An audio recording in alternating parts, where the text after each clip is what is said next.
Yes, we are, Steve.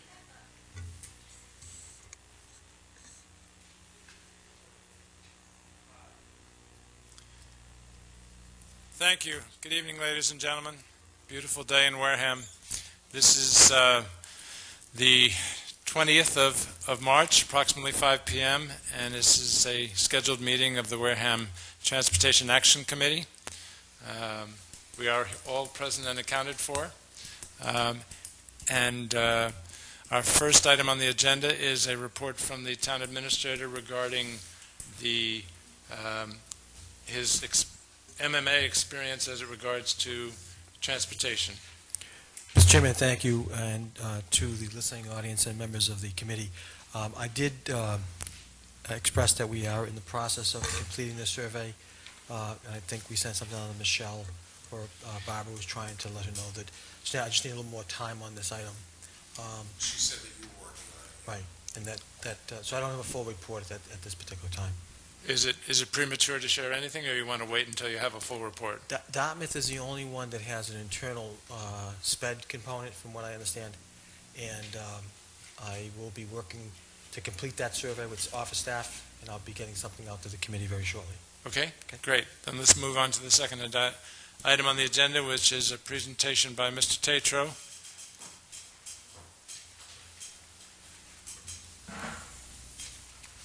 I don't think it's so much of a presentation. I think you've all got the documents that I have done over the past few weeks about Plan B, which is elimination of services and the possibility of charging fees. The first major component of service changes is going to be obviously no service for grades 7 through 12. That would allow us to reduce the number of units that we use. I also did a cost comparison just eliminating high schools. That's what the second page of this, the documents that I sent to you were. If we were to eliminate 7 through 12, the other big component before we go on is that we'd have to adjust to a 3-tier system, which would change the school start times. The elementary schools will be going in at different times, one later than the other. That also means that they would be getting home at different times, one later than the other. But if we eliminate 7 through 12, just no buses, my estimate is we could save $131,000 for the year. And that's just based on the elimination of drivers. Miles really wouldn't change too much, so the big savings is really in driver's comp. We do have some expense if we only eliminate the high school, because we still would have to transport approximately 700 students. So we'd have to still use 10 buses at all 3 levels rather than 6 at the high school level, or the middle school level rather. And with that would be an increase in driver comp, and also would put, I'm guessing, about 8 additional drivers into what could be a benefit status. So that would only save about $35,000. And I also did a comparison, just the math for you on what, if we charged fees, what kind of revenue we could get, taking into account that we do have some free and reduced we have to deal with. So it's roughly 50% of the student population that would be eligible. Any questions? Yes, please. I only have one sheet. He said something about a second page. I didn't get a second page. Me neither. It was on the bottom, there were 3 tabs. Oh, I didn't see that. I only print. The entire workbook, you would have gotten all 3 sheets. I only got the one. A copy of that now. Thank you. This one I have. Thank you. See, he knew. It's like he knew. The third page is just math. That's what the third page is. It just shows if we charged this much, we would get this much money in bus fees.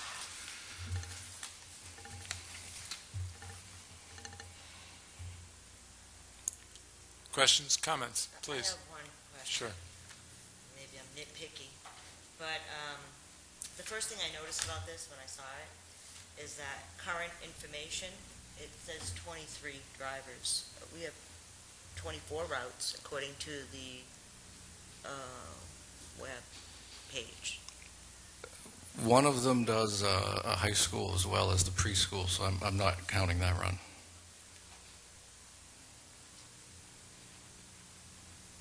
I don't understand what that means. It does a high school run, and then it doesn't do an elementary run. It does the preschool run, and preschool is considered sped. But the high school part of it would still be something that would be adjusted, right? And we also have a bus that doesn't do a high school either on the other end. So this is pretty accurate information for what we're currently doing right now. I'll be happy to add a 24th bus if it's going to make a significant difference. Well, I just want the numbers to be correct. Well, that's what I provided, but I'll be glad to change it to 24. And, we'll bump it up, a few dollars. How many buses are currently in operation on a daily basis? Total 'Cause this is buses, with 24, the total so- buses we operate in a day are 48 buses, 48. So but this that would be- includes special needs. Okay, so these cost comparisons don't include the sped buses? We right? cannot touch sped or homeless at all. This is strictly Right, I regular understand. transportation. I understand. Yes, So there's 48 buses that include sped, right, but this document doesn't include sped. correct. Okay, so the number of buses that currently operate now without sped are how many? 24, So but 24 23 do the high school. Okay, so that's current. So 50% of the buses are for sped. Or out of district or homeless, correct. The non-big buses. They're non-regular ed Right. transportation. So we have 24 big buses. So when we had discussed this at the last meeting, and we had kind of discussed Plan B, and when you said that we could do it with 13 fewer buses, so that's what this is reflecting? Correct. There's 10 buses at each at the 2 elementary schools. There's 10. We use 23, so that would mean we could eliminate 13 buses.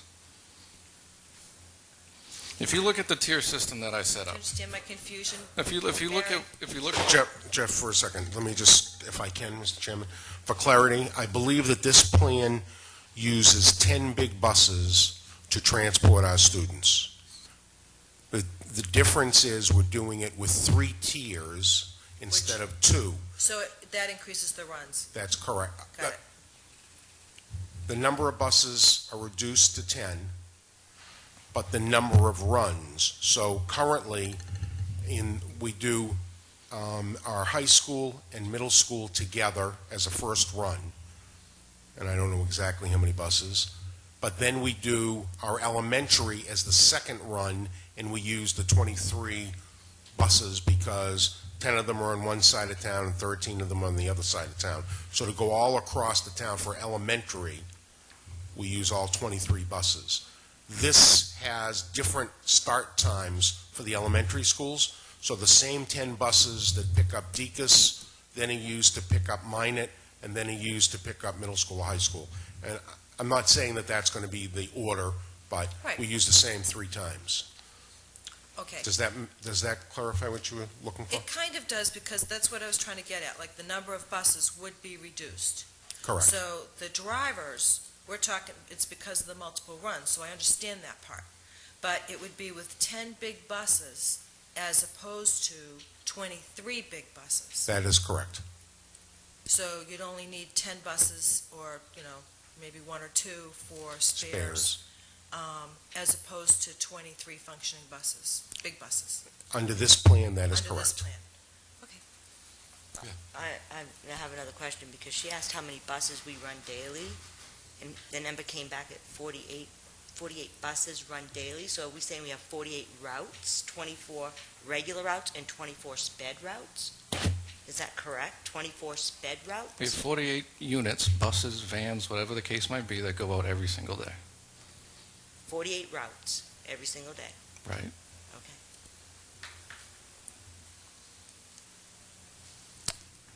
Barry, do you have a question? For clarification, so if a bus picks up a driver, has a run to the middle school and high school, and then does elementary, and then does a kindergarten midday, is that counted as one unit? Yes. Because it's one bus? Okay. Correct. I just wanted to clarify. Do you have half-day kindergarten anymore? I thought it was all day, Yeah, we currently have 3 half-day programs currently. because I thought you went to all day. It's being explored. We have, I believe, 7 full-day programs now and 3 half-days. Okay. So we are exploring going to all full-day, but there's a study going on currently. Thanks. I have some questions if the committee's all set. Yeah, well, I'll have more. You know how I am. Okay. You said something important to me, which was the fleet could be reduced from 23 to 10, but you said the total number of miles driven by the 10 would be approximately the same as the 23 are driving today, which is, I don't know, 250, 60, 70,000 miles a year. Did I hear you correctly? Correct, because those same units would be going to both sides of the town.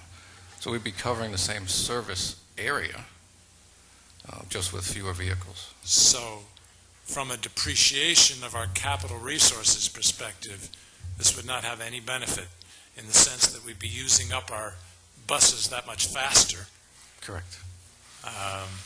which means that the depreciation that we put into our model now, whether it's 400,000 or 450,000, whatever number we use for a new bus, would not change because we'd just be using up our buses faster because we'd be using them that much more intensely. Correct. We travel approximately 830 miles a day on our full-size vehicles, currently right now. Okay, For so, the fleet. Yeah. For the fleet. Right? For the full-size fleet. we're talking about the Full-size. regular Big- transportation. Correct. Big buses. Big buses. Okay, so, and I may be jumping ahead here, but I'm trying to understand. We've got a warrant article regarding the transportation revolver, and of course we have the debt exclusion. But if the debt exclusion does not pass, then we would be looking to Plan B to support not only the operation but the capital associated with the capital needs associated with the transportation department. So if we're still having to generate, well, let me back up. If we went with the town administrator's level funded budget for transportation, it's my understanding that the only way that would work is if we use the surplus in the revolver to support the operating budget so that it would result in essentially a break-even situation. So that would leave no room for capital. So for this Plan B to work, we would have to generate, using fees and/or service cuts, approximately $400,000 to $450,000 a year still from those two methods of raising or reducing costs. And you're saying the service cuts, the most drastic one, which is 7 through 12, and the reason it benefits us the most is because it doesn't require any additional benefits to employees. Stop me when I make a mistake. Would generate about $130,000 worth of reduced spending, which would mean that the revolver would be used that much less, so that's the same as generating it for capital. That means we need to generate $270,000 to $320,000 in fees to get to the same $400,000 to $450,000 to replace buses, so we had a fleet that averaged 5 years with no bus older than 10. Have I summarized the situation correctly from your position? The best I can follow all that, it sounds correct. I'm sorry if I was confusing. And we just went a lot of places. That sounds correct. Okay. Now, how much, if we take this third sheet,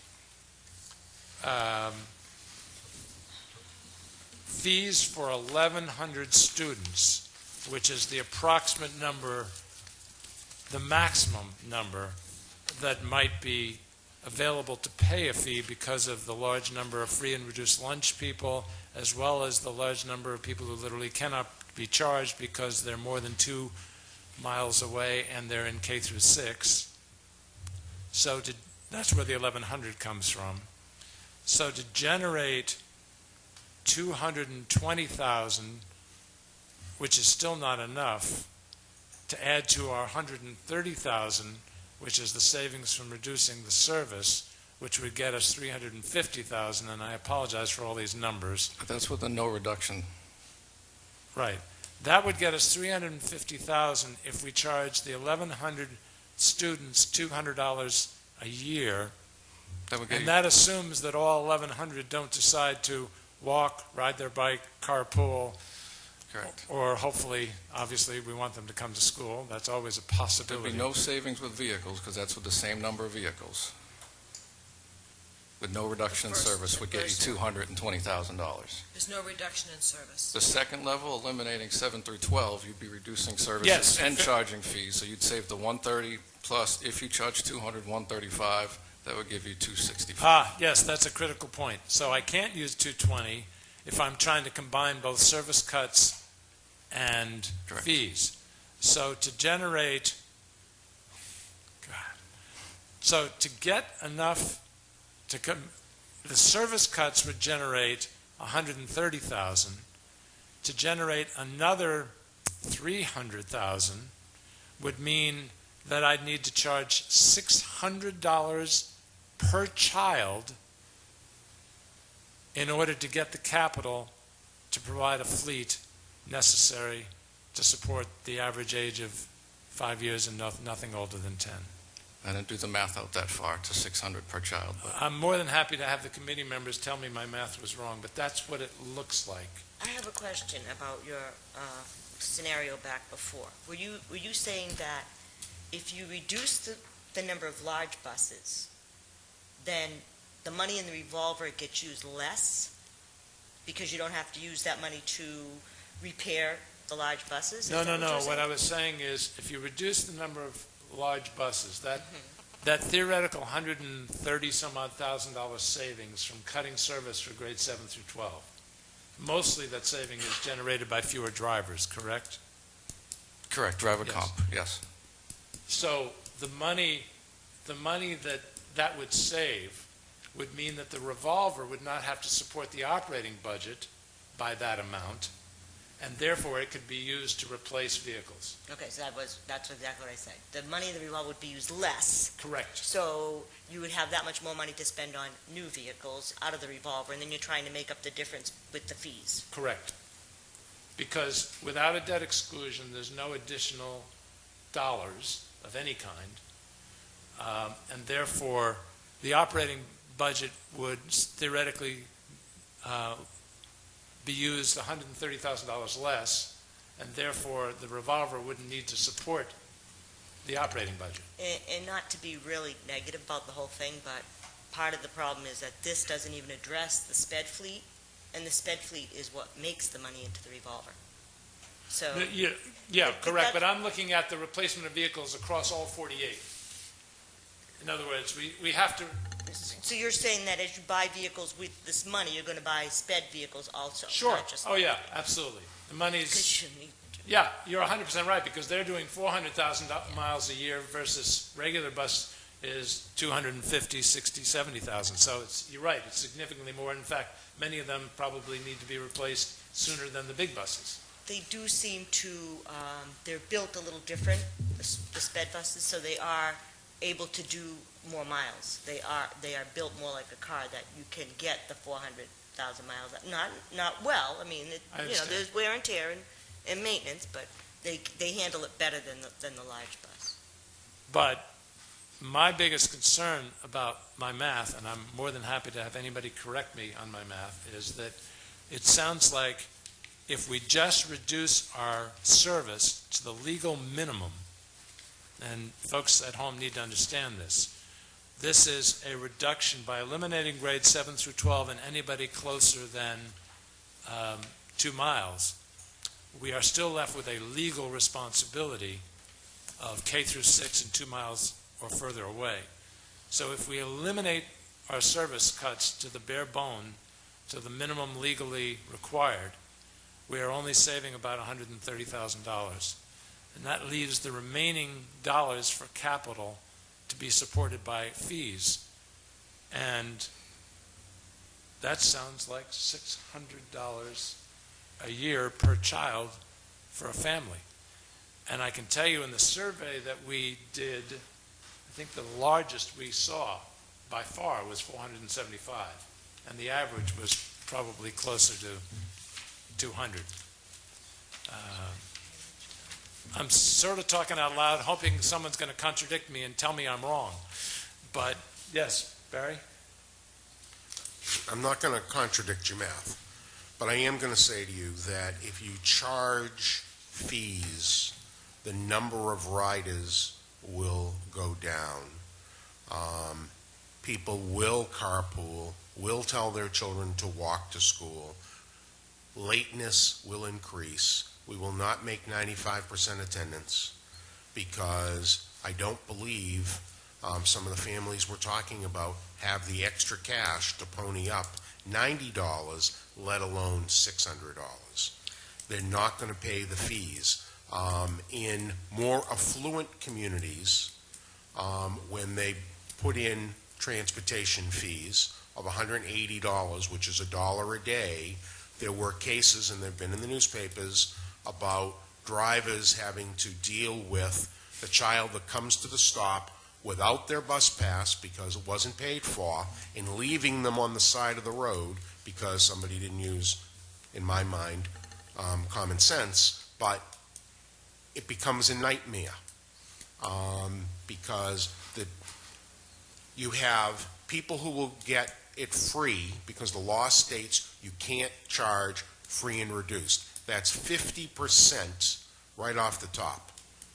So once you take off the high school kids and then all those to the left, 50% of that are free and reduced.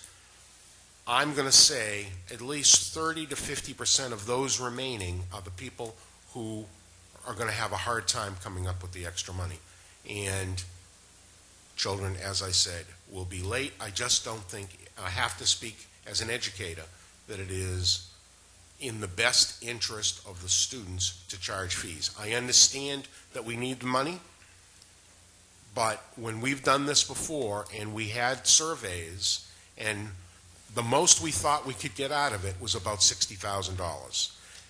And that was after we went through the storm of those that didn't want to pay and kind of waiting them out until they decided, well, I suppose it's, instead of the child being home, send them to school and I'll find the $90 or the $80, whatever the fee is. But I really don't think you're going to get much more than $60,000 in charging fees. I mean, that is a realistic number. And if anybody comes out of here thinking that we're going to raise $300,000, then they're wrong. And I had to say that, not that your math is wrong, but just that the consumers who have to pay the bill, they don't have money. Thanks.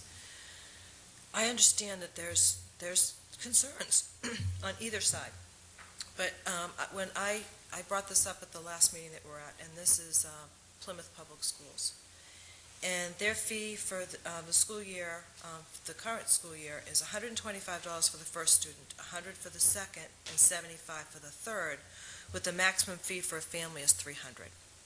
So we're talking about half that cost. They have an advance payment discount.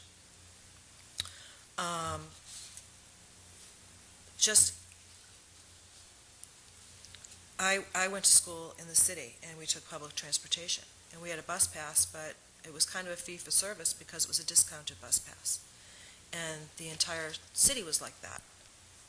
So it can be done. Can we back up a little bit and just to educate the public and certainly educate me? What's the purpose of the transportation revolver?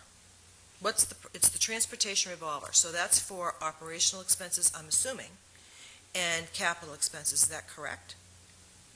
Well, The short answer is that we can, by law, but we have to be careful doing it, generate some revenue. We can't compete directly, it's my understanding, with the private bus companies. We can't go out and say to Bourne, we'll handle your transportation service. But if we're going in the same direction, and once again, correct me if I'm wrong, but if we're going in the same direction, we can say to another community, we'll be happy to pick up your child and take them where you're going, and we'll bring them back because it's on our way. Is that a fair statement Yes. of the law? So the bottom line is, we do have activities that generate revenue. In fact, I think you told me you did a wedding, you Right. know.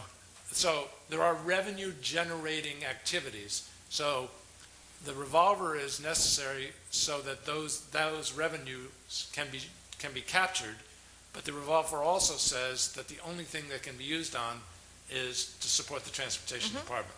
So that's why the revolver exists. If we didn't have any revenue, there'd be no reason to have a revolver. We also pay all field trips, athletics, all that stuff gets paid out of the revolver. Right.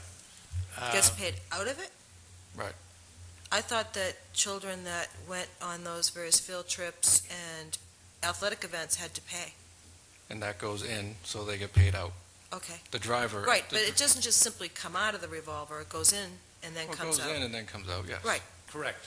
So there's revenue and expenditures as a result of those activities. Correct. Yes. All set?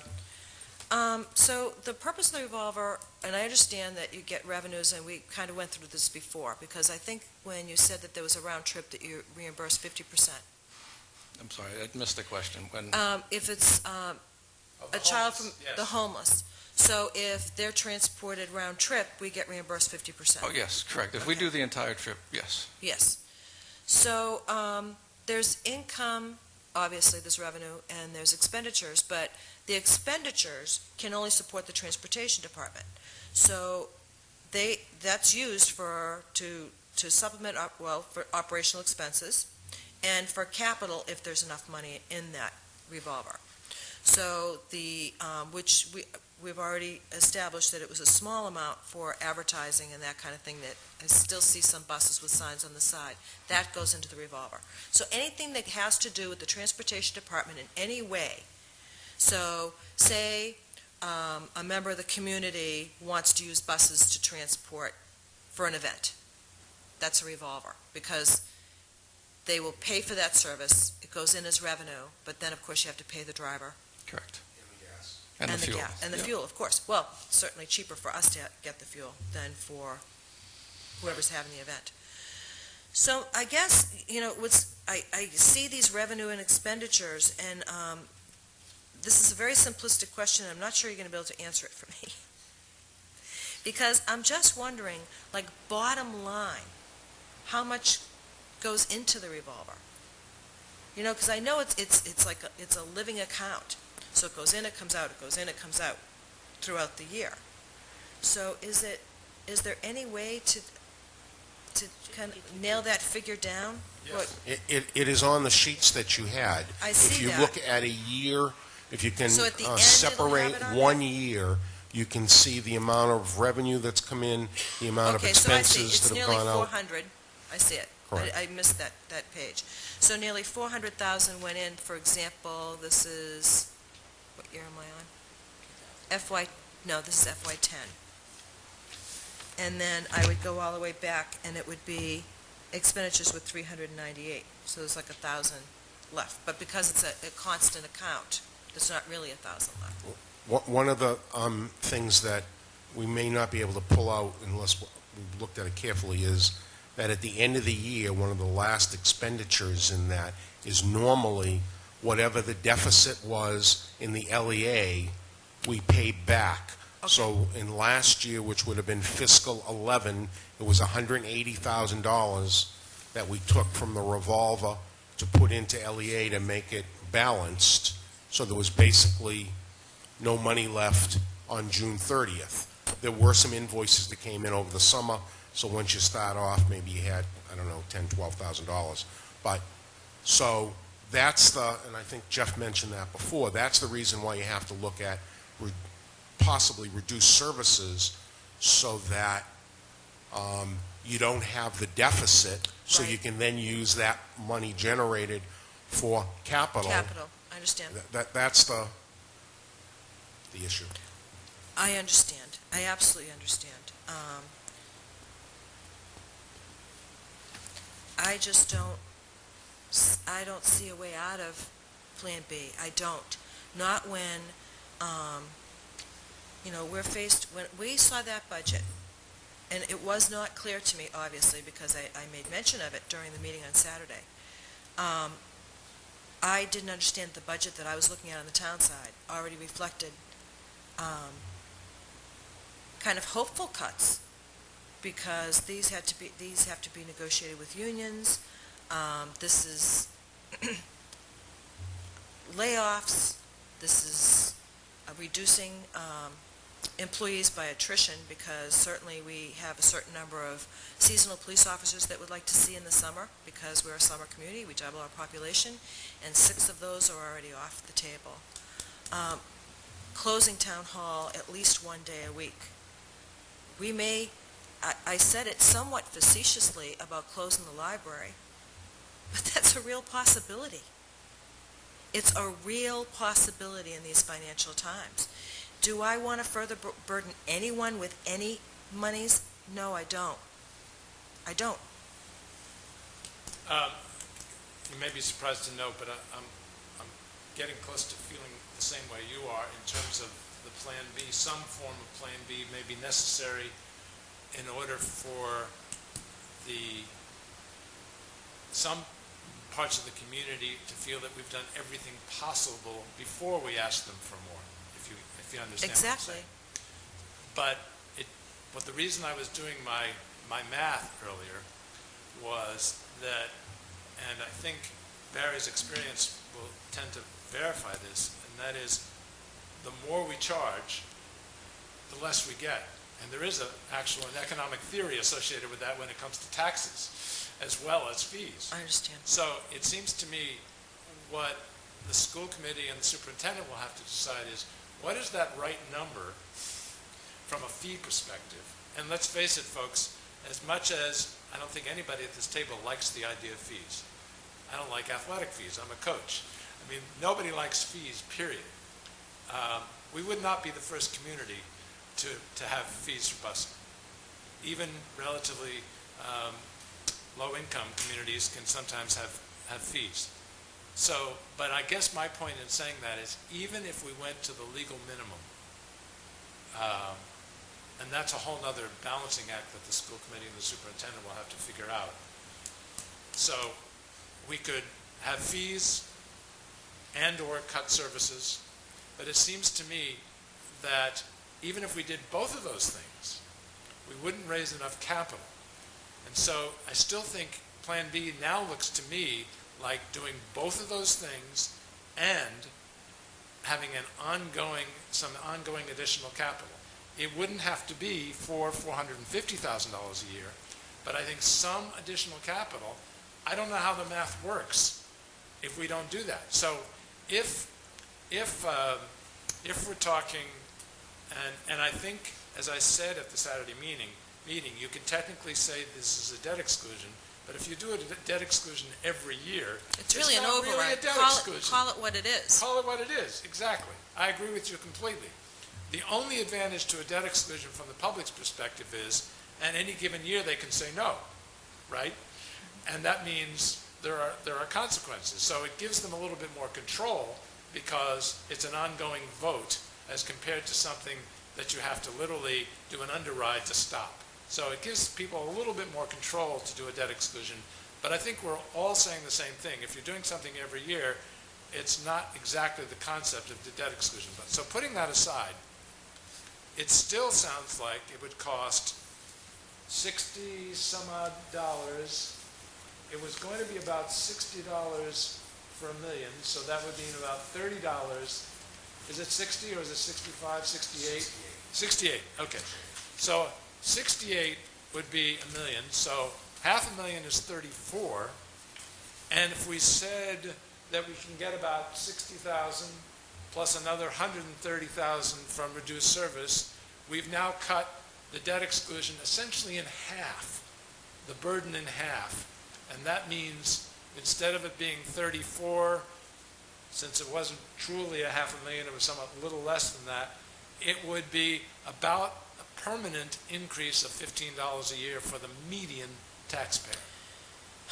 Well, I know that's a lot of math, but no, let's talk about I'm that following math. you. I'm following you. I know you are, However, but what we're not But the average talking. citizen may not be, so I want everybody to. We're not talking about a debt exclusion right now. We're talking about Plan B. Yes, and we're not- Just let me finish. And but I understand how you're Well, going, can you- taking can the you- next step. However, I don't think that even if we say it's 60,000 here, 130 there, we still need to make the cuts. I mean, just No, like no, we I'm would not do. saying- Just like we do with our household budgets, there's many of us that sit there at a certain time of pay cycles and say, okay, I don't have enough for X, Y, and Z, Right. but I can pay this down, I can pay this down, I can pay this down. I mean, I've never seen so many financial services company sprout up so much as I have in the last 5 years to assist people in consolidation of their debts. So I think that I don't think we should discount $130,000 here. No, you're missing my point. I'm talking about doing all of the above. Well, I don't think that we can, I think that if there are things that can be done without going to town meeting for cuts, I think has to be done, because you're hinging it on not only town meeting, but you're hinging it on a ballot question, Okay, so, yes, I agree with you 100%. which could be no and no. Okay, but, yes, but I'm literally saying the community is up against a legal requirement. Here's what I mean by that. Yep. We have no choice if we have a school system to transport K through 6. And special ed, right. Thank you. And the homeless, et cetera. So we have that legal requirement. And what we're saying is, just to fulfill the legal requirement and to have a bus fleet that meets minimum standards, we have to both cut services that currently exist, add fees that don't exist, and ask people to come up with about $15, the average taxpayer, $15 a year in addition to all of those things. What I'm saying is, and I didn't know this when we started this process, but what I'm saying is, it appears that Plan B now has to include that additional revenue, or else we literally don't meet the legal requirement. Why doesn't it come from somewhere else in the school budget? It is the legal obligation of the town to provide for transportation. Yeah, but- Non-net school spending can't be mixed. So the town, yeah, but aren't you asking for an increase in that? We're really sort of going beyond what I thought the scope of this meeting was. No, going to be. people out there are asking the questions to me, and I don't know the answers, so I'm asking you. Okay. I hadn't even thought about mixing non-net and net budgets. Candidly, in total candor, I hadn't thought about that. If what you're saying is we need to cut the school budget to support the transportation budget, that's a whole nother kettle of fish, if you will. And, Well, if legally it can't be done, that's the end of it. well, no, That's the end of the conversation. well, it can't be done from the point of view of there is a minimum. There is a minimum net school spending number that is calculated. Right. And we actually don't know that because, as Barry mentioned on Saturday, that is literally, in the end, calculated almost retrospectively because of the in-kind number is a negotiated amount, and Mark knows this well. So we don't really, no one can give you right now what the minimum is. You can estimate to some extent, and the minimum may very well be higher than the number that's in the budget today. Not the school committee's budget, but in the town administrator's budget. But I wasn't going there in all candor. I'm not saying you can't go there, but I wasn't going there. No, I mean, I don't know. How would I know what is, I mean, that's why we have a superintendent of schools, and that's why we have a town administrator. That's why you have a financial officer, that's why we have the town accountant and treasurer, et cetera. But, so, there is no possible way that the school department can increase, does the school department contribute any monies towards the transportation? Zero. So it's They're all, legally so it's separate. all town, non-net contribution, and the revolving fund. Correct. That's the entire source of revenue for the transportation department. Correct. They legally can't mix. As a matter of fact, that's why we charge the high school for athletic trips, because it's literally non-net versus net. Right, I understand. Well, I mean, charging athletic events is of course, historic to even when I was young. That was a long time ago. Mary Jane, did you have I have a question, yeah. You keep talking about the $15 per household a year. But just to be clear, that's just simple math. That's a theoretical number based on what $1 million would cost, and I simply reduce it down to the number that we're talking about. And you're using, the whole graph that you're using is that same graph that we were shown earlier that said that the price of a bus was $80,000. It's still based on those numbers. No? You have adjusted those numbers? Adjusted it to... Because he's still saying 400,000, which is... No, actually, I said 450. I think the debt exclusion... The debt exclusion is 460, which is 4 buses at whatever 92,000 is. That's what I calculated it at. I think it's up to 90 is the Okay, bottom line. so which we also have to take into consideration that every year that price would go up, the price per bus, as emissions change and technology changes and all those kinds of things change, and you have to meet the Green Air Act and all that stuff, the price goes up. There is inflation, that is Yeah, correct. so There's just to be inflation in clear, everything. All just- budgets experience inflation, unfortunately. but you just want to make sure it's out there so that no one can come back later and say, you said they were going to cost us 92, and now it's costing us 100. Fortunately, inflation has been relatively well controlled, both nationally as well as locally. So, but it's always it can raise its ugly head at any point. So, I really hope we haven't confused the public. I don't think so. Good. I think that there's some very bright people that are very interested. I have a question, So though. go ahead. Are bus purchases, do they require a town meeting vote? We have taken the position as of this year that they do. Now, to be clear, we have purchased some buses using revolving fund dollars in the past because we've had a legal opinion that as long as the money was being used to solely support the transportation department, it was appropriate. We have been told by the chairman of the Capital Planning Committee, the chairman of FinCom, the town administrator, they really don't want us to do that anymore, so we're not, even though we have a legal opinion that it was acceptable. So the warrant article associated with the revolver, I'm separating the debt exclusion warrant article. The warrant article associated with the revolver will say a sum of money, and the motion will have a specific amount of money. And so whatever new buses are purchased, either through a debt exclusion, if that is passed, or through the revolver, will be specifically authorized by town meeting. All right. Now, I thought that, did you go through the chief procurement officer each and every time that you purchased the bus through the revolver? Because looking through these, because I looked at the bottom numbers, and in FY08, because you have one line item for bus purchase. In FY08, it's totaled $75,658.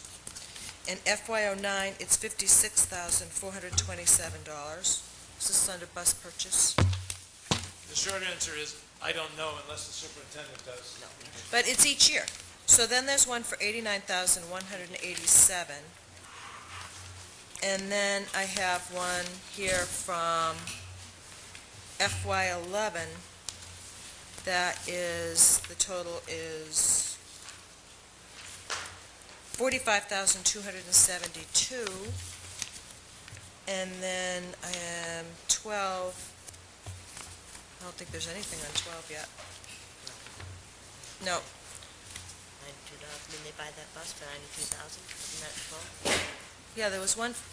Superintendent has an answer for you. Okay, The answer is when the town had a full-time purchasing agent, which it did up until approximately 2 or 3 years ago, the purchasing agent did 2, 3. do the bid, and that's how these were purchased. After that point, prior to Mr. Andrews' arrival, when we bought the Bluebird buses, the town administrator was part of that purchase,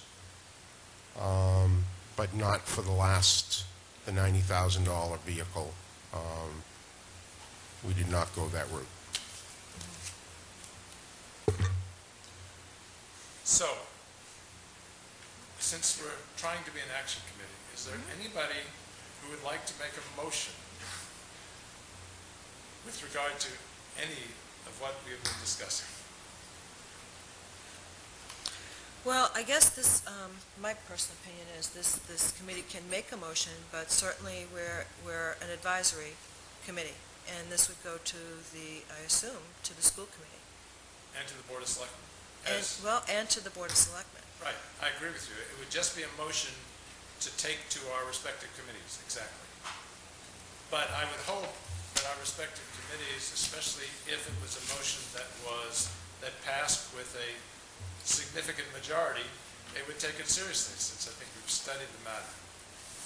You keep trying to pin me down to vote for a debt exclusion, don't you? No, Not doing no, it. actually, I didn't say what kind of motion I wanted. In fact, I'm not going to make a motion. I'm the chairman, so Yes. I'm just asking if anybody wants to make any motion. Because we have a problem. We have a huge problem, but we have a huge problem town-wide. Yes, I agree with you. And it's not going to get any better anytime soon, I agree with that, too. unfortunately. My hope is that it will get better, but it's going to take time. It took time to get here. But as chair, I'm not making motions, so I'm asking any member of this committee if they'd like to make any motion. I'll make a motion. I'll make a motion that the school committee consider a recommendation from the Transportation Action Committee to charge a fee for service, eliminate transportation of grades 7 through 12. What was the third part of that?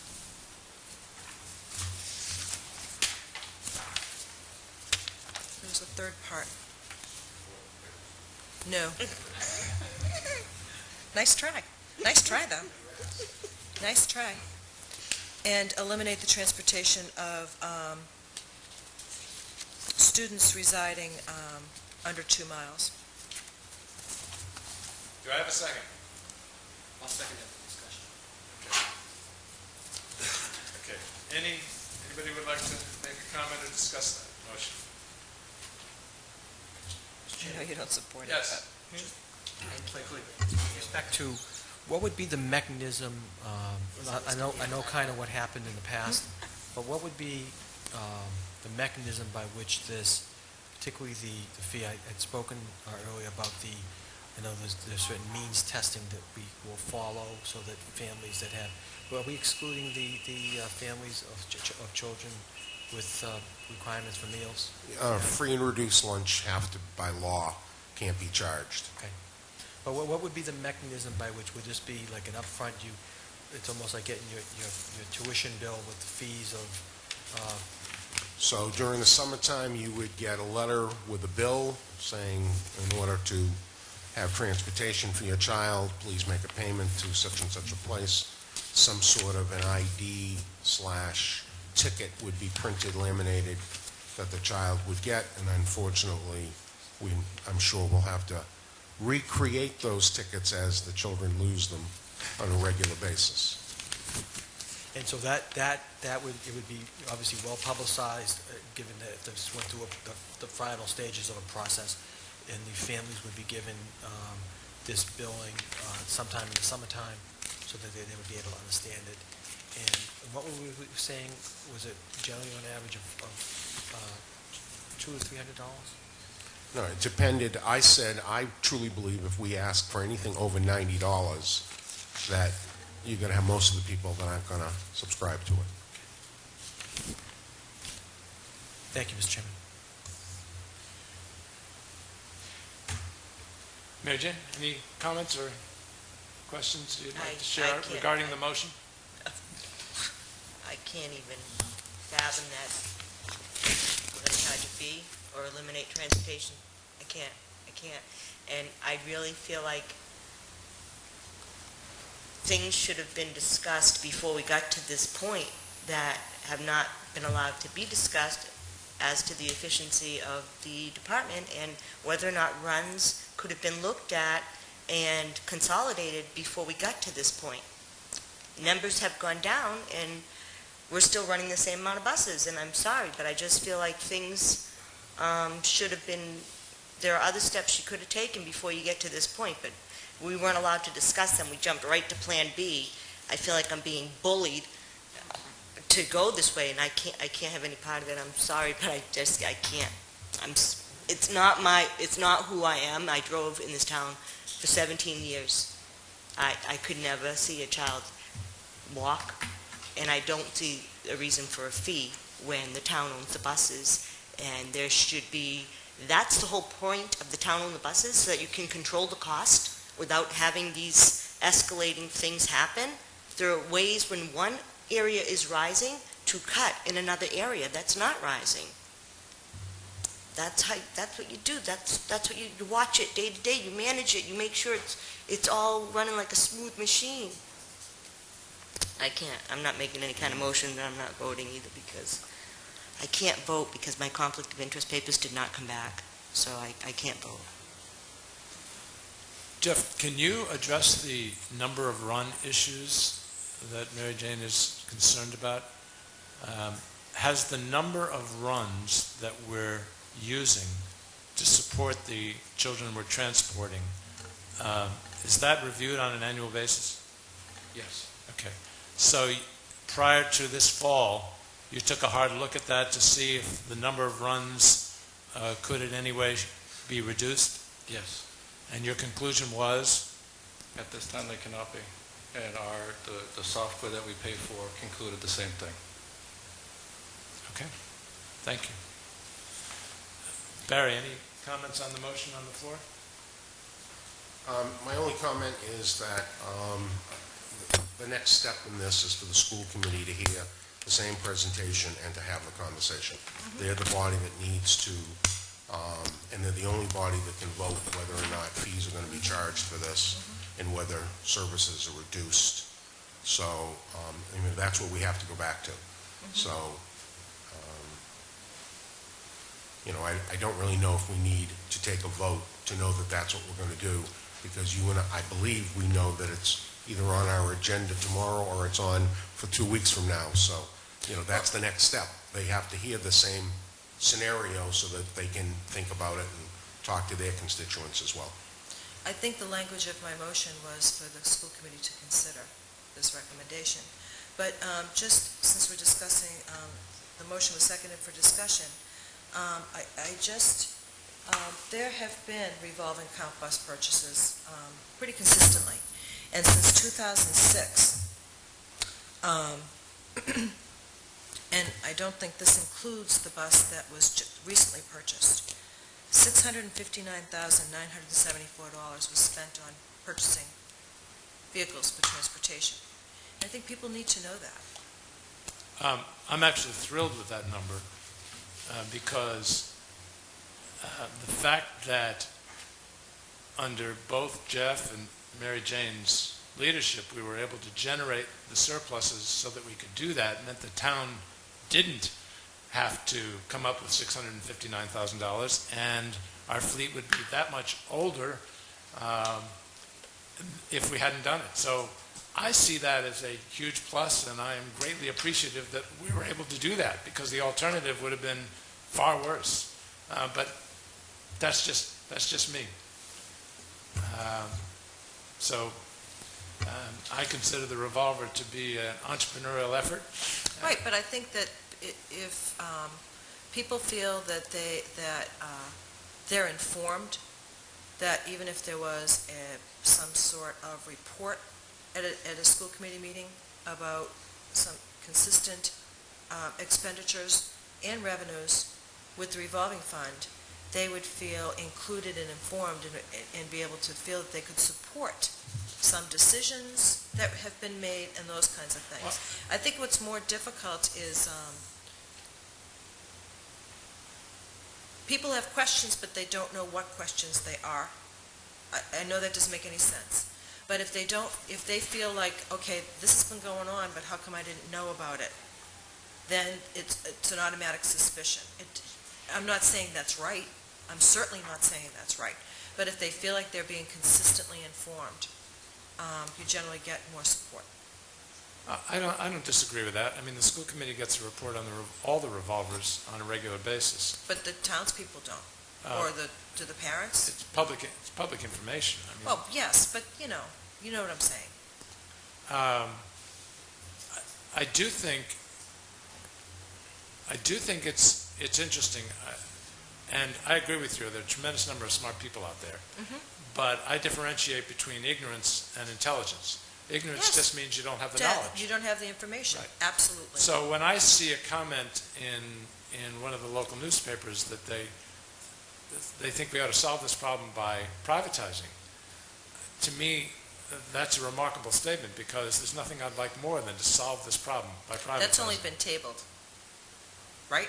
Excuse me? Privatizing has only been tabled, really. Well, tabled or not tabled. As This year, it's out of the question. Just to let people know. well, There's no money. that's my point. There isn't enough money to privatize, because there's cost more to privatize than to continue along the path we're on now. Well, I'd be very interested I mean, are you? to get the information that we've requested through Mr. Andrews, just what the budget is for other towns, those kinds of things. I mean, they may have, we're not the only town going through financial hardship. I'm reminded of the conversation that I had with someone recently.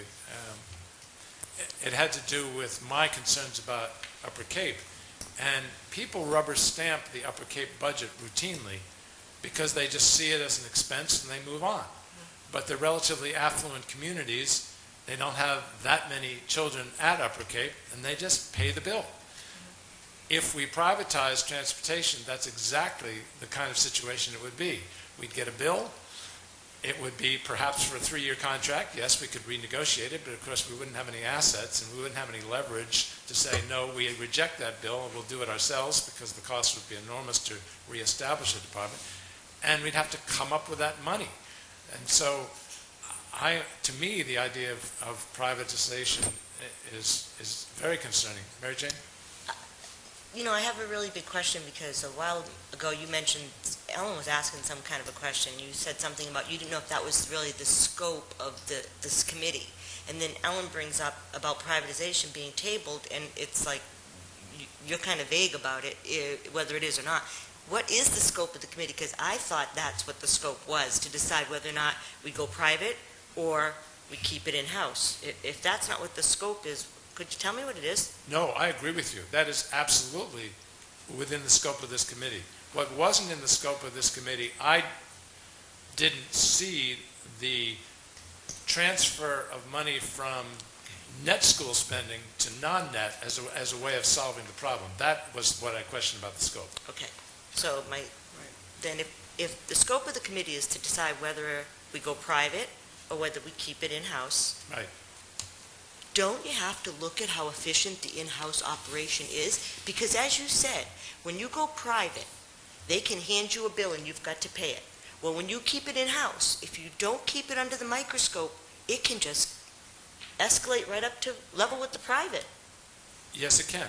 And if we had bids that suggested that it happened, I would be the first one to say, gee, maybe we ought to private because the difference between public and private is almost non-existent, and why take on the headache? But we don't have that situation. Yet. Mr. Chairman? Yes. I'm sorry, but with all due respect, Mrs. Driscoll did say that she couldn't vote because she had not gotten her letter back. I'm feeling that it is inappropriate for the past transportation manager to be talking about the efficiencies with the current transportation manager sitting there. It has nothing. That is absolutely wrong. Again, you are correct. We were here to talk about privatization. We came to the agreement, I thought, even though we tabled it, that we didn't have the money to do it. We then talked about Plan B.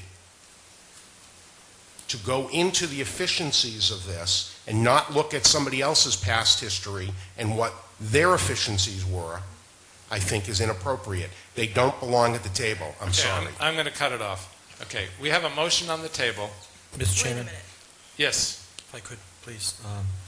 Jeff was kind enough to share with me because I have you back at the office, but could part of the motion reflect also, and maybe this has already been looked at, if we're in the transportation business, and I just scanned this, there's a number of nonprofits and other entities that we contract with for our buses. Is that fair to say, Jeff? In what capacity? Well, I'm just saying some, the Boys and Girls Club.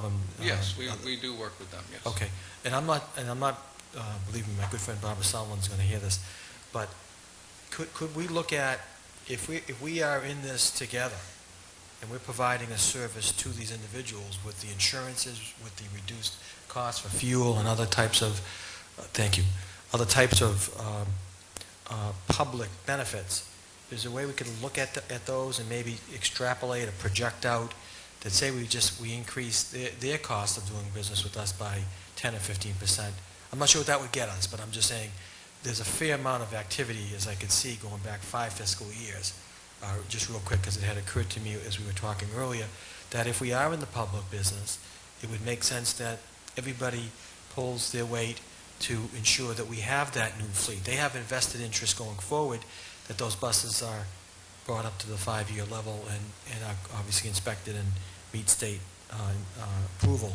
Does that make sense to maybe just look at that to see if there's a way to increase those costs before we put the $90 on the families that are out there that may have some difficulty paying for it?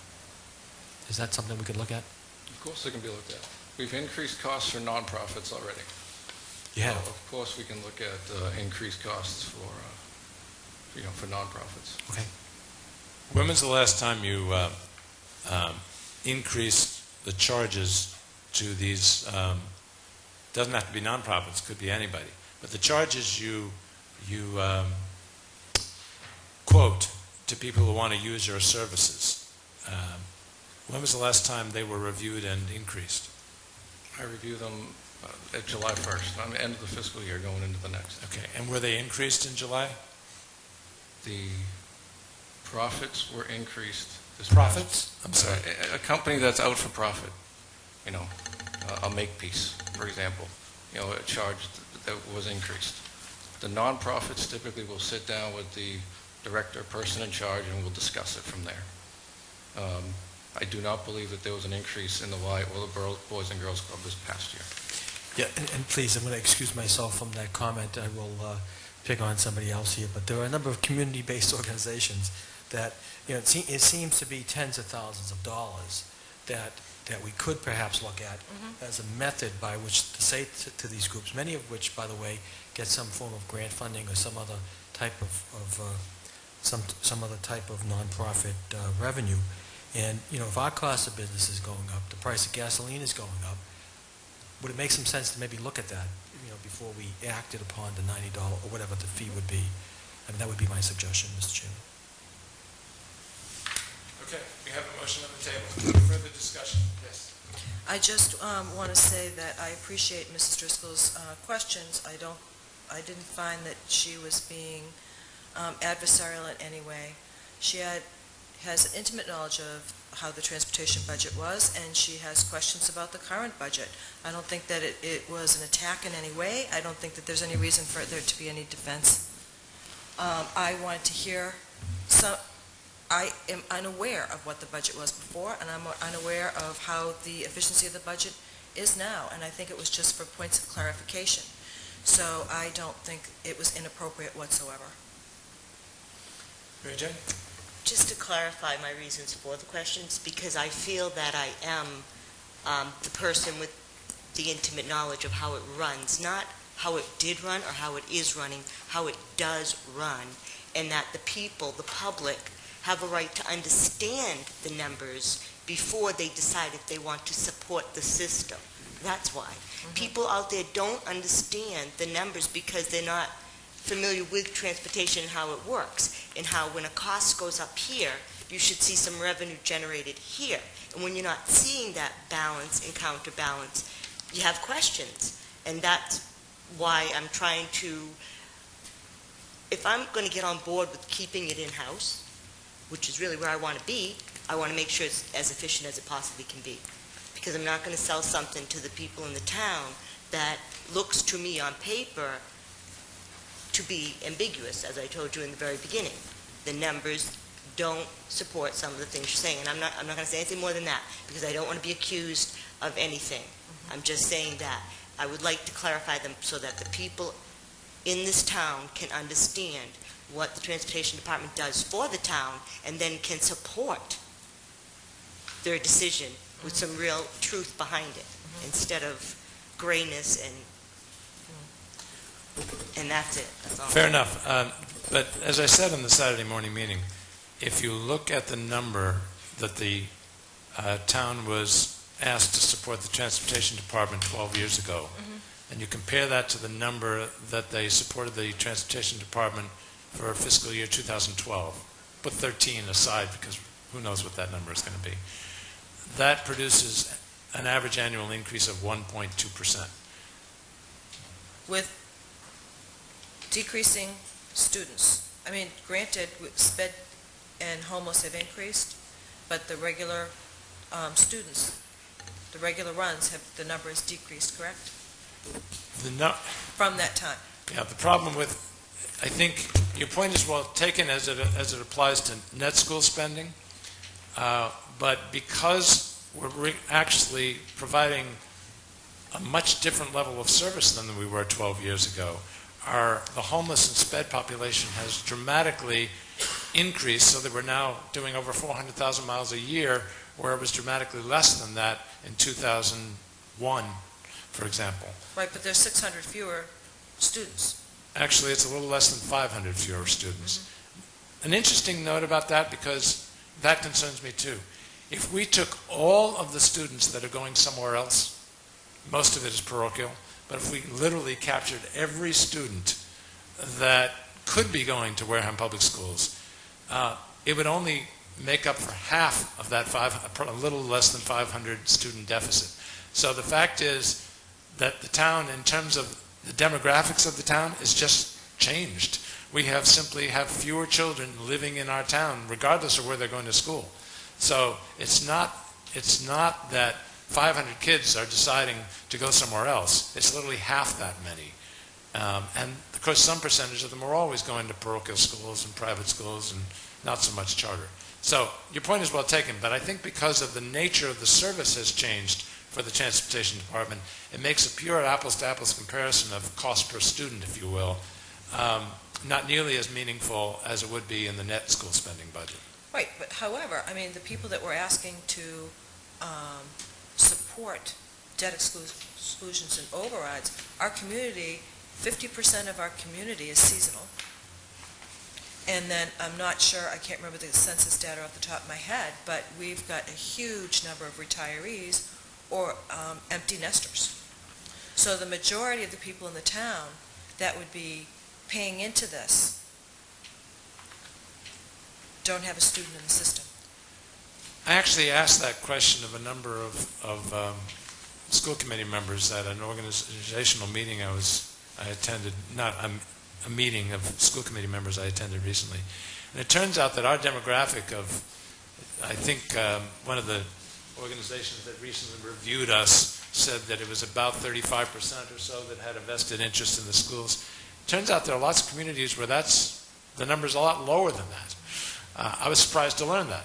So, and yet they are seeing overrides, debt exclusions as a good investment. Now, they may be much more affluent. I am never going to be a person who judges a person's individual financial decisions. The fact that I think education is a great investment doesn't mean that everybody else can necessarily afford to make it a great investment. But I do think the demographics are less a factor than we might think compared to other communities. But back to transportation. Since 2007, essentially half of the comparison between 2012 and 2001, the nature of what the department has had to do has changed and become more expensive, and yet we've still managed to keep it at 1.2%.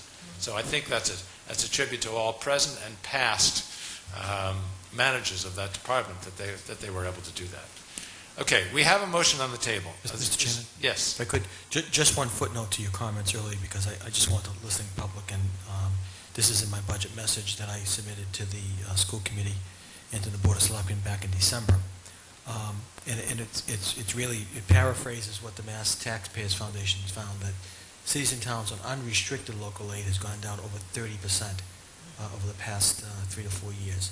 So for us to come up with the 1.2% or whatever it might be, and I can't speak for anybody else except for myself, is really trying to make the best effort towards, once again, a growing issue with regards to very volatile costs that included gasoline, insurances, labor.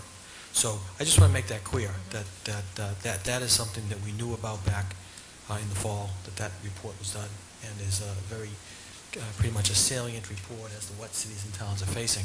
Not that we didn't want to put more in, it's just that local aid used to be something close to $3 million, and unrestricted local aid right now is $1.552 million.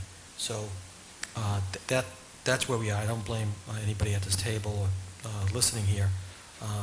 It's something that just to be worked on in Boston with regards to, and we know we have a litany of issues that could help us be better reflective with regards to aid from the state.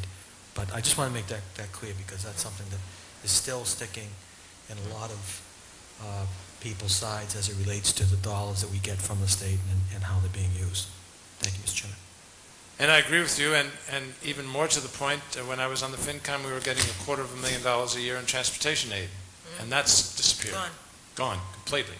So it's just gotten tougher and tougher and tougher, and as you said earlier, I don't see it getting a whole lot easier in the near future. I've been trying.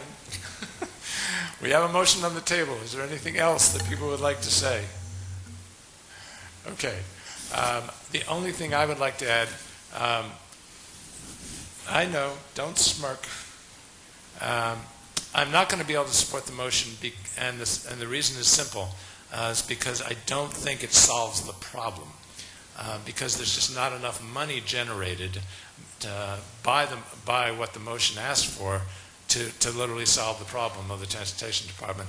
That does not mean that it may not be necessary to do some of the things that you mentioned, but I think for me to get behind a motion, I need to have it be a plan B that actually solves the problem. All those in favor? Aye. Aye. All those opposed? Aye. The motion does not carry, but the school committee will certainly consider it. That was the motion. Was the school committee to consider it? Well, we feel compelled to consider it anyway. Good. Mr. Chairman, if I could, just real quick. And I understand what you just said, but it's kind of endemic to the issue, not only for capital in the school department, but capital across the board in this town, that if we don't take some steps in certain directions, do certain things, in my humble opinion, we're going to stay in the mode where we are and not make some advancement forward. And I'm not saying we need to solve all of the problem here tonight, but the idea would be, as I expressed on Saturday, very interesting meeting, that hope is where we need to be at. We need to be able to build going forward the best possible plans that we can, And, once again, I'm not going to pick on the Boys and Girls Club, but I see some nonprofit and other agencies that are getting thousands of dollars worth of services from us, and I'm not sure what, if our costs went up 10%, I'm not sure we charge them an extra 10%. I think we ought to look at that and some other things. And once again, I think it's important that we take some positive action going forward, in my opinion. Thank you. Thank you. Could I have a follow-up on that, Mr. Chair? Sure. I don't think it's necessary to put it in the form of a motion, but could we ask the superintendent of schools to work with the director of transportation to look at those fees and where it's possible to, say, increase them? And again, if it's by 10% because our expenses, the transportation expenses have gone up by 10%, and report back to the school committee so that it would be discussed in a public forum? We could, and I appreciate the fact that you didn't put it in a motion, and I suspect it's going to come up tomorrow evening. Good. Thank you. Mr. Chairman? Yes. I'd like to talk about meeting schedule. Since we have town meeting upon us, we have budgetary discussions to have on net school spending and the town's budget. My motion is that we do not meet until town meeting is finished, and that we know what the future brings to us in the way of our debt exclusions and our override. How do people feel about meetings prior to a town meeting? Yes. I would like to meet prior to that with the information that Mr. Andrews is awaiting from surrounding towns. There may be, certainly, again, other towns are facing the same financial hurdles that we are. So there may very well may be some information there that we can use for our community. So I would like to meet prior to that so that we could see that information that Mr. Andrews is awaiting. Then I will leave it to Mr. Andrews to let the chair know when he's ready to present. Anything else? Just be aware I will be unable to meet through the 8th through the 22nd of April. Motion to adjourn. Second. We're adjourned. Thank you. Thank you, Steve.